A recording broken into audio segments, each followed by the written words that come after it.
Greetings, true believers. It is I, the one true Ben, here to talk today, as promised in a previous post, about writing spaces. Now, you see, today behind me is my writing space, which I find very useful right now because it keeps me free from distractions. And writing spaces are very important to us. I've had people, when I've given, talk to various writers guilds and things like that, asking about, hey, OTB, what's your idea on, ideas on writing spaces? Now, once upon a time, I thought, I was of the opinion that anything could be a writing space, which it can be.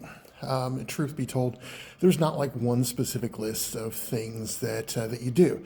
I mean, I finished a book in the back of a car at night, on a highway, racing my battery charge on my laptop to complete one of my Zombie Survivor books, the second one. So, I mean, anything can be a writing space. The important thing about a writing space like this one here, this one is not at home. Reason being is because at home, all my favorite distractions are there. My brain doesn't set to, I gotta write, I could get 1,000 words done today, or today, almost 1,300 words. I'm all more about, hey, I'm at home, I'm comfortable, I'm safe. The last thing on my mind at that point is writing. I'm in my good place. It's where I'm most comfortable. And sometimes you have to be in a space that isn't comfortable so much as puts you in a mood for writing. It's just like putting on your good clothes to go to church on a Sunday. It changes how you approach things. You put on a pair of dirty old coveralls, some gloves, you're ready to go out in the yard and work. You put on your Sunday go to meeting clothes and you act differently, you walk differently, you think differently, because your brain is in that place. Same thing with a writing space. A writing space can help you set your brain to writing mode. And so it can be a coffee shop if that does the trick. I've written in coffee shops. They're fun. They're bad for my wallet and my waistline, but they're still not bad as a writing space.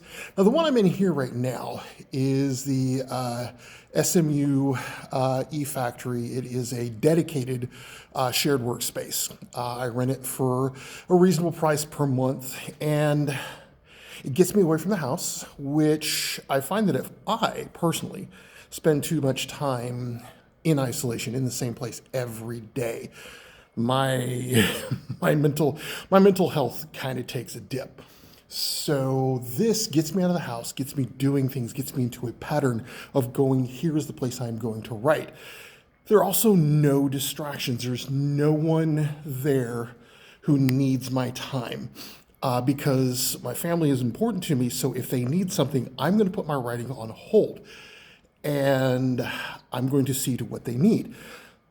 So it changes my priorities when I'm here because there's no one here I like that much. There are the people in the area, not at the time I'm here. I'm usually here in the afternoons, and everybody else has already gone, or done doing other things.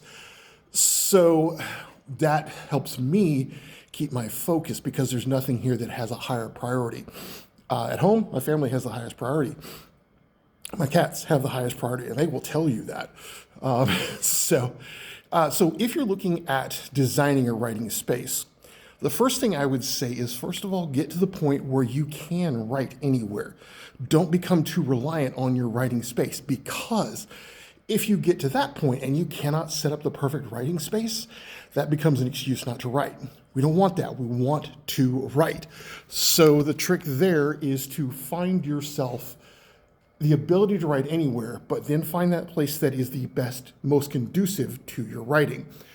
So it's kind of a balance. You're not going to find, you can't put too much on the environment. Now, this is nice, but as you can see, it's not, there's exposed conduit and things like that. In here, it's not like it is a professional writing space, but it's not like, boutique or anything like that. It's pretty good. I like it. I dig it. It puts me in the right place to write. And that's, I think, the important part. So if it's a coffee shop, yeah, do it.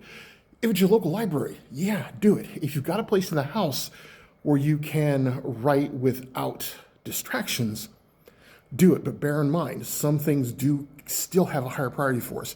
Family, kids, pets, those things will have a higher priority than our writing for us, which is why I have to move myself outside of that spot so that if something is needed, it's of course, it's of course important, but it is not, it's something I can put to the side for that time.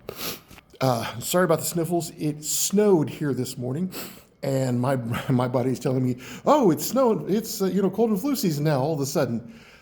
So, but yeah, that's pretty much my thoughts on writing space. Make it a place where you can put yourself in the mood to write, in the mindset to write. It's not a mood thing, and not have to worry about anything that is going to become more important to you than your work. So anyways, those are my thoughts. Anything can be writing space. Don't get too dependent on it, okay? Just get to the point where get a place that works for you. That's going to change. I can't give you one do-all be-all writing. Of course, no one can, and no one asked me to. So, but anyways, anything in the comments, any questions you have on that in writing, anything else you'd like to hear my particularly strange thoughts on, let me know. I've got them. You may or may not like them, but I got them. All right. Well, thanks so much. You have yourself a great day, and you're amazing.